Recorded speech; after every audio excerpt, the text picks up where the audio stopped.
Welcome today in front of me REALME 9, and I'll show you the fingerprint scanner test on this device. So I'll just set up my fingerprint here to the scanner, and now I'll make a couple of tries to unlock the device with my fingerprint, and we'll see how fast this feature is and does it works. So let's start. 1, 2, 3, 4, 5.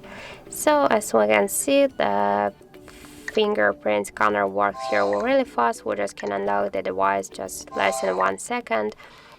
Just to unlock it, just as we can see here, just by simple touch we can't unlock the device, so we should just hold a little bit, hold and press it for a while.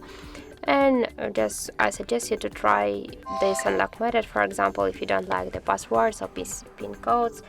But just be careful, because the fingerprint is less secure than the passcode or PIN codes. So that's it. Thank you for watching, and if you find this video helpful, don't forget to leave a like, comment, and to subscribe our channel.